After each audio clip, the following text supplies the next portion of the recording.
الحمد للہ رب العالمین، الصلاۃ والسلام علی سید الانبیاء والمرسلین وعلی آلہ واصحابہ اجمعین، اما بعد، اعوذ باللہ من الشیطان الرجیم، بسم اللہ الرحمن الرحیم۔ بحمد اللہ تعالیٰ کہ رب ذوالجلال کے احسان اور کرم سے آج آپ کا سبق شروع ہوگا سورہ نبا کی 11 نمبر آیت شریفہ سے آگے۔ ملاحظہ کیجیے، اعوذ باللہ من الشیطان الرجیم، بسم اللہ الرحمن الرحیم۔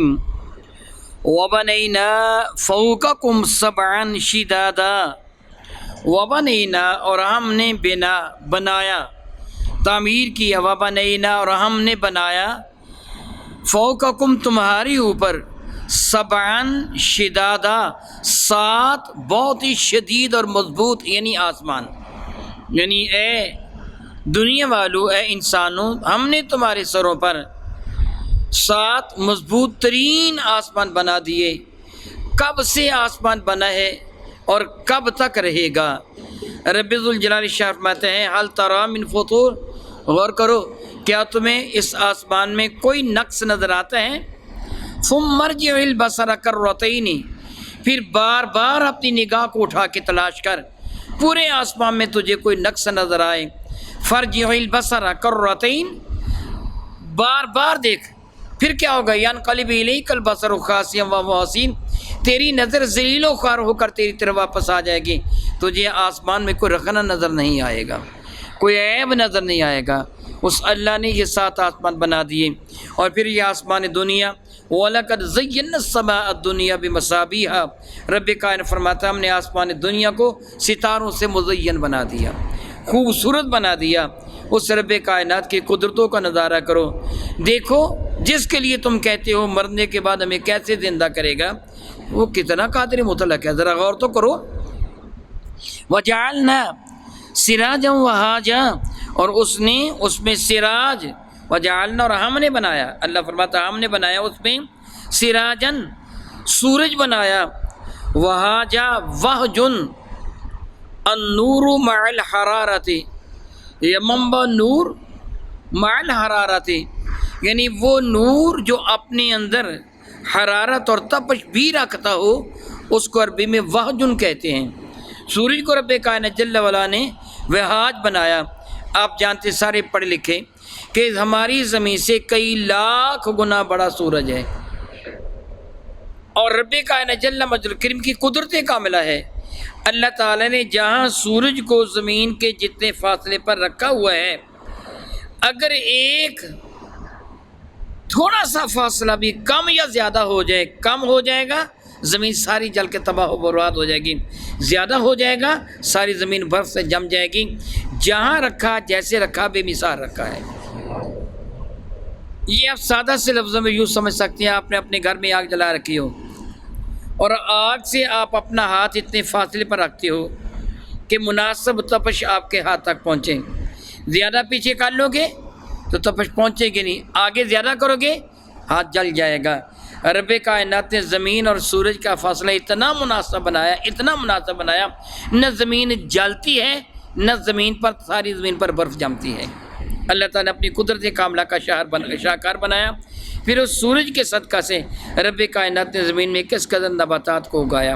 بہت اچھی طرح آپ جانتے ہیں کہ اگر آپ ایک پودا، عام پودا، بعض خصوصی پودے ہیں جو سورج کی دھوپ کے بغیر ہو جاتے ہیں، عام پودے کی بات کرتا ہوں، اگر آپ اپنے کمرے میں رکھ لیتے، سورج کی دھوپ نہیں لگتی تو پودا مرجھا جاتا ہے۔ اس کو سورج کی دھوپ کی بھی ضرورت ہے، اور وہ اتنا فاصلہ ہے کہ اس پودے کو نہ تباہ و برباد کرتا ہے اور نہ اس کے پتوں پر برف جماتا ہے، بلکہ اس کو نارمل رکھتا ہے۔ رب کائنات کی قدرت کاملہ ہے۔ پھر روشنی بکھیرتا ہے، غور کیجئے وہ روشنی کا کتنا بڑا منبع ہے۔ ایک وقت میں آدھی دنیا میں وہ روشنی بکھیر رہا ہوتا ہے، اس کی ضیاء پاشیوں سے اندھیرا چور چور ہو رہا ہوتا ہے۔ رب کائنات کی قدرت کا کتنا بڑا یہ شاہکار ہے، یاد رکھیے۔ قرآن مجید فرقان میں رب کائنات جل وعلا نے سورج کو کیا فرمایا؟ سراج وہاجا، سورج سراج، چراغ کو کہتے ہیں۔ سورج کیسا ہے؟ وہاج، واجن کا معنی میں نے کیا بتایا؟ نور اور تپش، کیا بلا روشنی اور تپش. رب کائنات سورج کو روشنی اور تپش فرمایا، لیکن میرے نبی کو فرمایا سراج منیرہ، وہ سراج ہے مگر تپش نہیں، نور ہی نور ہے. وہ سراج ہے مگر حضور سورج کو سراج وہاجہ فرمایا. ایسی روشنی جس میں تپش اور حرارت ہے، میرے نبی کو سراج فرمایا تو فرمایا سراج منیرہ، ایسا سراج ہے جو نور ہی نور بکھیرتا ہے، جس پہ تپش نہیں، رحمت ہی رحمت ہے. فرماتے ہیں وَأَنزَلْنَا مِنَ الْمُعْصَرَاتِ مَاءً، وَأَنزَلْنَا اور ہم نے نازل فرمایا من المعصرات، معصرات عصر کا لفظی معنی ہوتا ہے نچوڑنا. وہ لوگ جو ہرمیشی فین زیاد کے لیے گئے یا رہنے والوں کو پتہ ہے کہ عصیر جوس کو کہتے ہیں، عصیر مانجو، عصیر تفاح، سیب کا جوس، آم کا جوس، عصیر برتقال، یعنی یہ مالٹے کا جوس. عصیر کا من ہوتا ہے نچوڑ. رب کریم فرمایا کہ وَأَنزَلْنَا مِنَ الْمُعْصَرَاتِ اور ہم نے نچوڑنے والوں سے نازل فرمایا ماءً پانی، یعنی یوں سمجھے جس طرح بادل کو کوئی نچوڑ رہا ہوتا ہے، اسے پانی کے قطرہ وہ بادل پانی سے بھرا ہوا ہوتا ہے. سبحان اللہ، اس کی قدرت کاملہ دیکھیے. بادل پانی سے بھرا ہوا ہے لیکن جب تک رب حکم نہ دے ایک قطرہ بھی زمین پر گرنے نہیں دیتا، وہ ایک قطرہ بھی زمین پر نہیں گرنے دیتا. اور جب وہ حکم دیتا ہے پھر چھما چھم برستا ہے. کب تک برستا ہے؟ جب تک رب کا حکم ہوتا ہے. اس کے بعد آپ جانتے کہ بادل پھٹ جاتے ہیں اور کہیں اور چلا جاتا ہے، ختم نہیں ہوتا. کہیں گویا نچوڑ دیا، نچڑ کر وہ سارا نچڑ گیا یا ابھی باقی ہے، یہ اللہ جانتے ہیں. یہاں برسا پھر وہاں برسا، اور کتنا پانی اس کے اندر ہوتا ہے بہت اچھی طرح آپ جانتے ہیں. ایک بالٹی پانی کی آپ اپنی صحن میں ترکاؤ کریں تو کوئی چھینٹے پڑ جاتے ہیں، صحن پڑا ہو تو. اگر آپ نے گلی میں پانی کا ترکاؤ کرنا ہو تو ٹینکر کی ضرورت ہے. پورے گاؤں میں پانی کا چھڑکاؤ کرنا ہو تو دیکھیے اتنے بڑے چھڑکاؤ کے لیے کتنے پانی کی ضرورت ہوگی.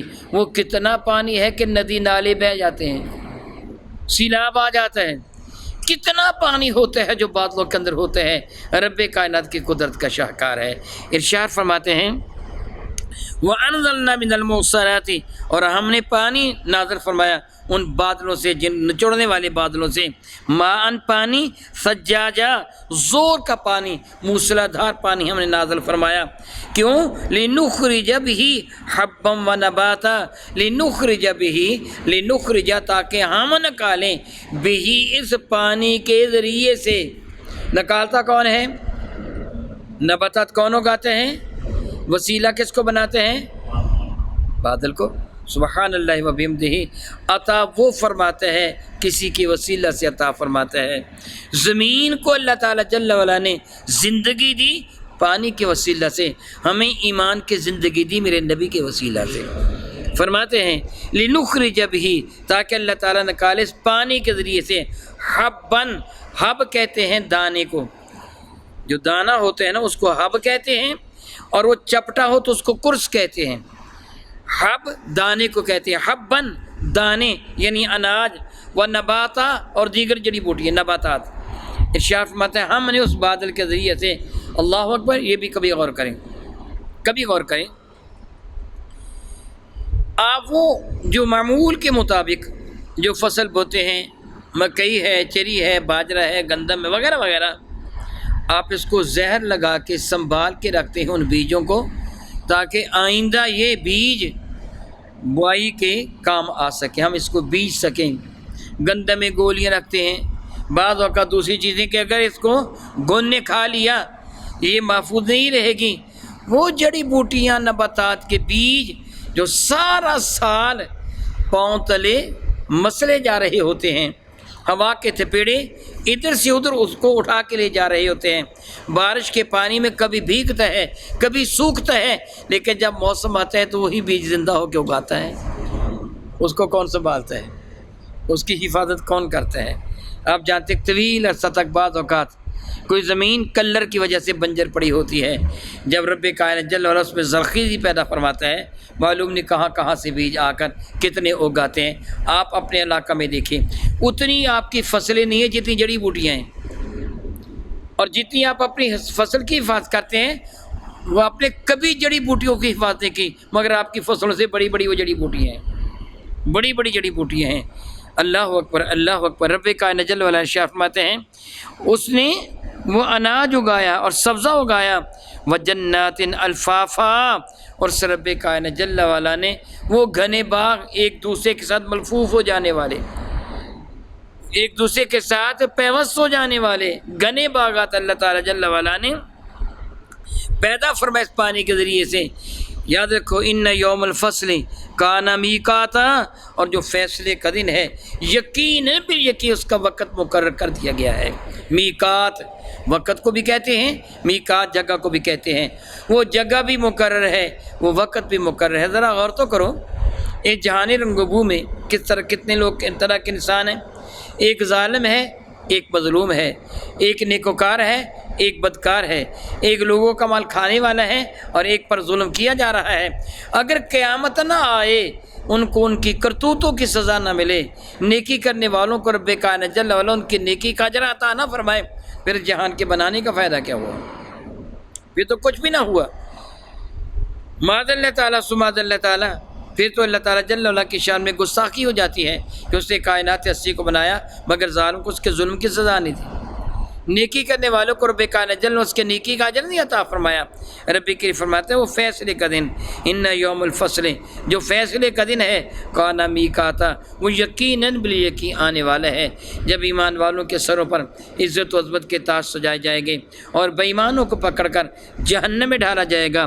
یوم، وہ دن بھی کیسا دن ہوگا کہ ينفخ فی الصور، جب سور میں پھونک ماری جائے گی، فتأتون افواجا، اور تم آؤ گے فوج در فوج، گروہ در گروہ آئیں گے۔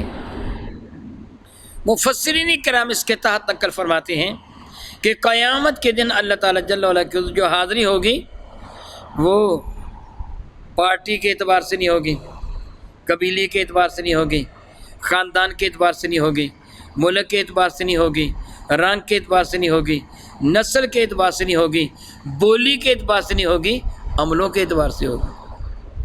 اگر دنیا کے ایک کونے میں ایک بدکار ہے، دوسرے کونے میں دوسرا بدکار ہے، دونوں کو اکٹھا کر دیا جائے گا۔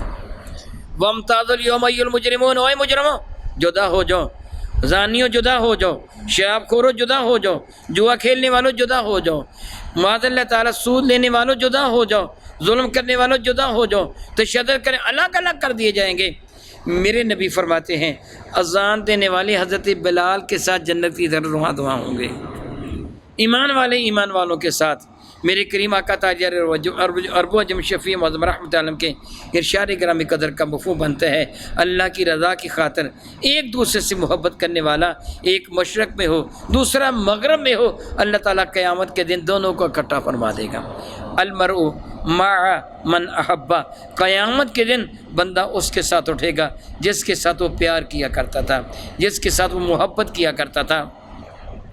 لوگ فوج در فوج آئیں گے، ایمان والے آ رہے ہیں، بے ایمان آ رہے ہیں، نیکوکار آ رہے ہیں، بدکار آ رہے ہیں، پھر وہاں قیامت کے دن بارگاہ رب العزت میں حاضر ہوگی۔ ارشاد گرامی قدر فرماتے ہیں وَفُتِحَتِ السَّمَاءُ، اور کھول دیا جائے گا آسمانوں کو، فَكَانَتْ أَبْوَابًا، وہ سارے کے سارے آسمان کے حصے دروازے دروازے بن جائیں گے، رکھنے نظر آئیں گے، سارا آسمان دروازے بن جائے گا، آسمان سے ملائکہ اتر آئیں گے، سورج چاند جھڑ جائے گا، حالت کیا ہوگی؟ میرا اللہ ارشاد فرماتا ہے وَسُيِّرَتِ الْجِبَالُ فَكَانَتْ سَرَابًا، وَسُيِّرَتِ الْجِبَالُ، پہاڑ چلائے جائیں گے، فَكَانَتْ سَرَابًا، وہ سراب کی طرح ہو جائیں گے، جس طرح سراب اس دھوکے کو کہتے ہیں جس کو التباس البصر کہتے ہیں۔ آج آپ اگر گرمی کے موسم میں دوپہر کے وقت گاڑی کی اگلی سیٹ پر بیٹھ کر تارکول کی بنی سڑک پر آپ سفر کر رہے ہوتے ہیں تو دور آپ کو پانی چمکتا ہوا محسوس ہوتا ہے، حقیقتاً وہ پانی ہوتا نہیں ہے۔ آج کل ہم تو ریگستان میں سفر نہیں کرتے، وہ لوگ ریگستان میں سفر کرتے تھے، دور سے ریت چمکتی جو اس کے اندر ابرک ہوتا ہے اس کی تہیں چمکتی ہوئی محسوس ہوتا کہ وہاں پانی ہے، وہاں جاتے تو پانی نہ ہوتا۔ ریت چلے سُيِّرَتِ الْجِبَالُ، چلے گئے پہاڑ ریت بن کر، جیسا سراب والی ریت ہوتی ہے، ریت چلتی ہے کہ نہیں چلتی؟ شاید کبھی آپ نے غور نہیں کیا، آپ ریت سے تھوڑی سی ایک لپ بھر لیں، اس خالی جگہ کو ریڑنے کے لیے ریت آتی ہے کہ نہیں آتی؟ آتی ہے نا، چلتی ہے نا پانی کی طرح۔ جس طرح خالی جگہ لینے کے لیے پانی آگے بڑھتا ہے، ریت بھی اسی طرح بڑھتی ہے۔ مٹی عموماً ایسے نہیں بڑھتی، بعض جگہ وہ رکی رہتی ہے۔ مٹی میں سوراخ کریں، سوراخ ہو جاتا ہے، ریت میں سوراخ نہیں ہوتا، وہ ریت سوراخ کو پر کرنے کے لیے آگے بڑھتی ہے، پانی کی طرح بہتی ہے، اور ہوا کے ساتھ یہ بہتی ہوئی چلی جاتی ہے، ایک جگہ سے دوسری جگہ منتقل ہو جاتی ہے۔ رب کائنات جل وعلا فرماتے ہیں قیامت کے دن یہ پہاڑ ریزہ ریزہ ہو جائیں گے، گویا وہ سراب والی ریت کی طرح ہو جائیں گے۔ یہ قیامت کے ایک نقشہ رب کائنات نے کھینچا ہم انسانوں کے لیے کہ قیامت آئے گی، یقیناً آئے گی، اور اسی طرح ہوگا جس طرح میرے رب نے فرمایا ہے، اس پہ ذرا برابر کمی بیشی نہیں ہے۔ او کما قال اللہ تبارک و تعالی واللہ تعالی اعلم باسرار کتاب۔